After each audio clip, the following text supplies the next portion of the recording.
જ ઈચ્છા,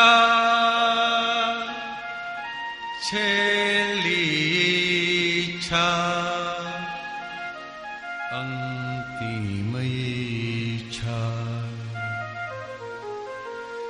હવે એક જ છે ઈચ્છા,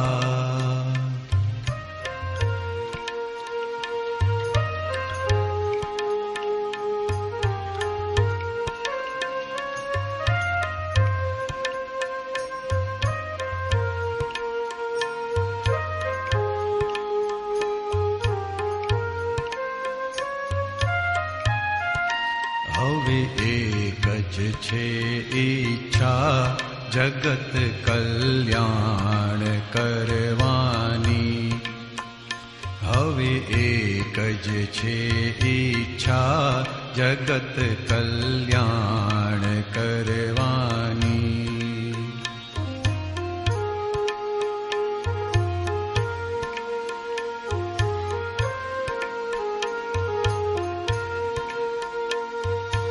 આખી આ દુનિયા પામો સુખ શાંતિ, ભાવી લ્યો ભાવના દિલથી.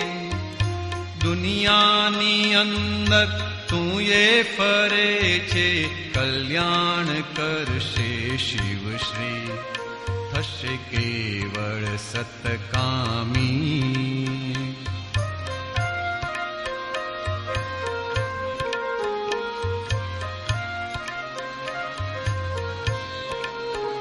થશે કેવળ સતકામી. તેને શાતા જ મળવાની. હવે એક જ છે ઈચ્છા, જગત કલ્યાણ કરવાની.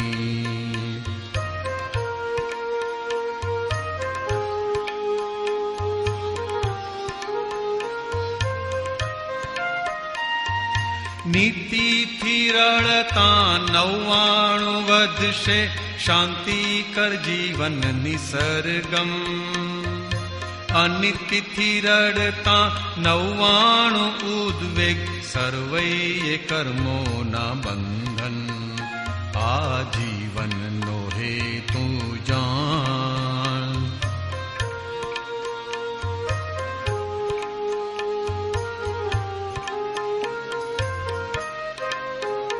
આ જીવનનો હેતુ જાણ છે, સિદ્ધિ જ માનવને તરવાની.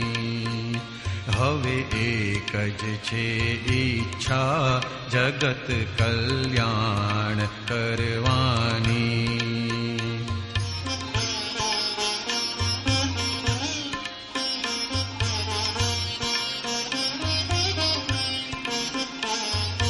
ઉધામાં રઘવાટ અધર્મના ફળ, સદધર્મે નિષ્પન્ન સ્થિરતા. અક્રમના સિદ્ધાંત ત્રિકાળીય પર, જ્ઞાનેશ્ક્રિયાકારી મિલતા. આ દાદાનું દર્શન છે,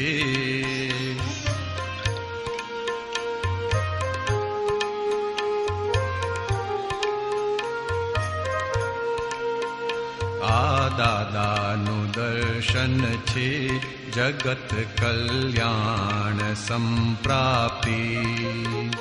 હવે એક જ છે ઈચ્છા, જગત કલ્યાણ કરવાની.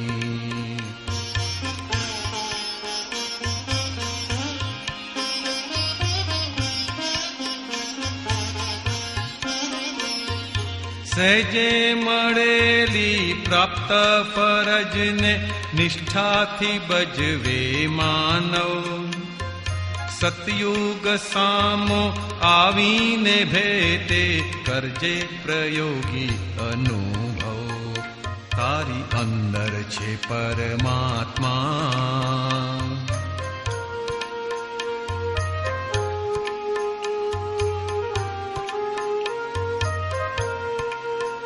તારી અંદર છે પરમાત્મા. જે શક્તિ માગીશ તે મળવાની. હવે એક જ છે ઈચ્છા, હવે એક જ છે ઈચ્છા જગત કલ્યાણ કરવાની, જગત કલ્યાણ કરવાની.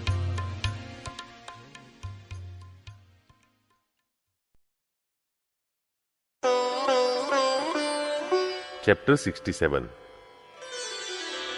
कोई भी इच्छा होना भीख है.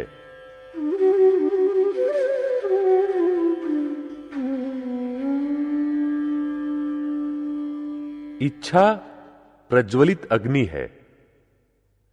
जब तक इच्छा पूरी नहीं होती तब तक मनुष्य जलता ही रहता है. एक इच्छा पूरी भी नहीं होती, वहां दूसरी आकर खड़ी हो जाती है. एक के बाद एक आती ही रहती है. जगत में वस्तुएं असंख्य है और मनुष्य की इच्छाएं भी असंख्य है. मन का स्वभाव कैसा है कि कुछ नया नया ढूंढता ही रहता है. कुदरत कहती है, मैं तुम्हें जो देती हूं उसे ही यथातथ मानो, न्याय मानो, व्यवस्थित है ऐसा मानो.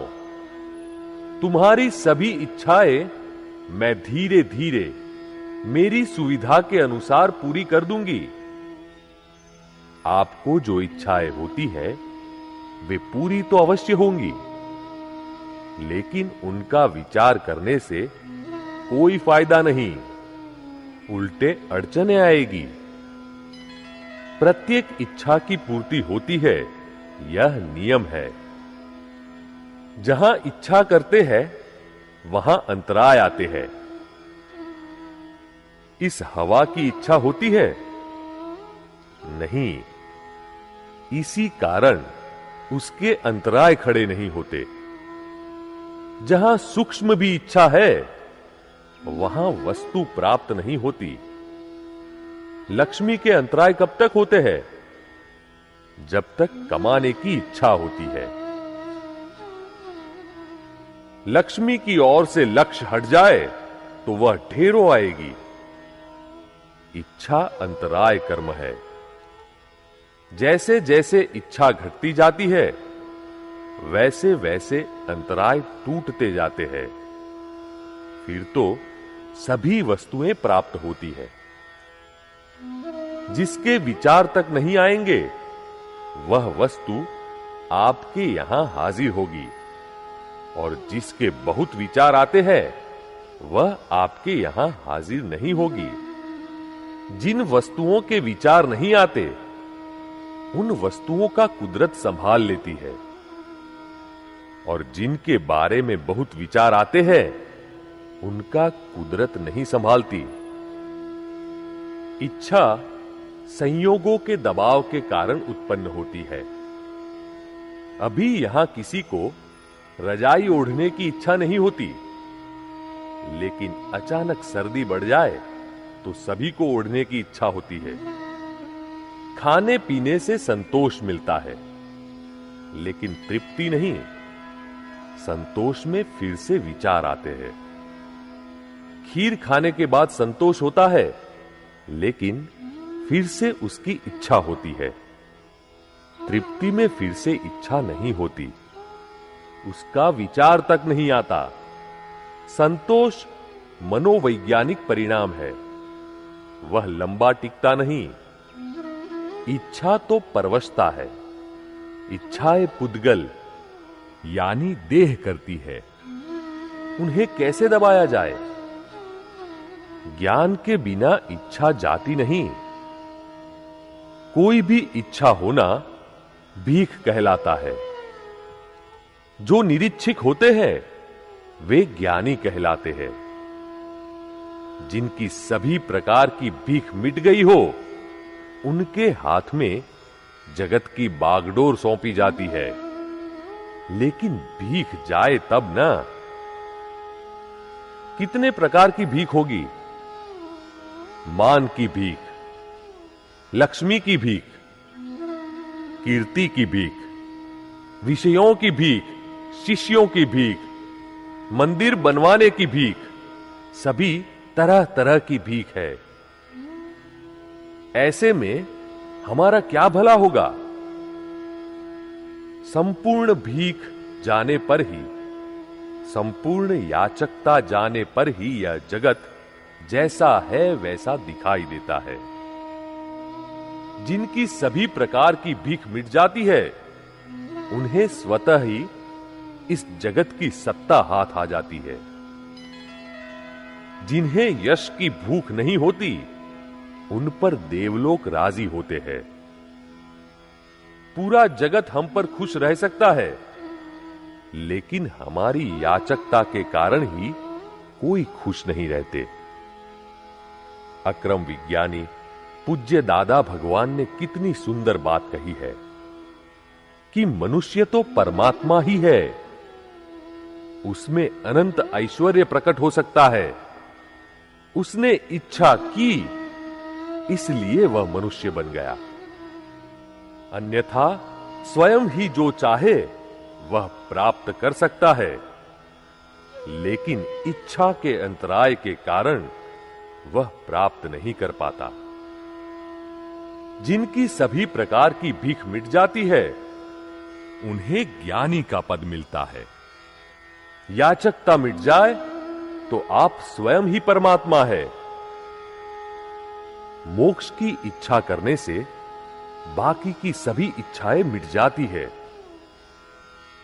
हम तो आत्मा के ग्राहक हैं। इच्छा करनी भी हो तो सिर्फ आत्मा की ही इच्छा करने जैसी है। बाकी सब चीजें तो अपने आप ही आती है, इच्छा भी नहीं करनी पड़ती। जिस इच्छा में किसी प्रकार का स्वार्थ नहीं, किसी से कुछ लेने की बिल्कुल इच्छा नहीं, वह शुद्ध निर्भेड़ इच्छा कहलाती है। वही इच्छा फलीभूत होती है। इच्छाएं तो सभी की पूरी होने वाली ही है। जब इच्छा मिट जाती है, तब वस्तु की प्राप्ति होती है। कुदरत का नियम क्या कहता है कि इच्छा होने पर तुरंत वस्तु मिल जाए तो वे फिसल जाते हैं, अधोगति में जाते हैं। इच्छा होती है तब वस्तु का ठिकाना नहीं होता, वस्तु नहीं मिलती, और जब मिलती है तब उसकी इच्छा नहीं रहती। यह ऊर्ध्व गति में ले जाता है। अतः ठोकरें खाने के बाद वस्तु की प्राप्ति होती है, वही लाभप्रद है। ऐसे में निरीक्षिक ज्ञानी जो भौतिक वस्तुओं के प्रति निष्प्रिय यानी कि निरीक्षिक और आत्मा के लिए सस्प्रिय यानी कि इच्छुक है, ऐसे सस्प्रिय निष्प्रिय ज्ञानी मिल जाए तो उनके ज्ञान से हमारी सभी प्रकार की भीख मिट जाती है। फलस्वरूप बहिर्मुख में से अंतर्मुख दशा प्राप्त होती है और परमात्मा पद प्रकट होने लगता है। इसके लिए भेद विज्ञानी आत्मज्ञानी को खोजने की आवश्यकता है। साथ ही ब्रह्मांड के श्रेष्ठ पद को धारण करने वाले अरिहंत की शरण स्वीकार करने की आवश्यकता है, जिनके प्रत्यक्ष दर्शन से हमें आत्यंतिक मुक्ति मिलती है।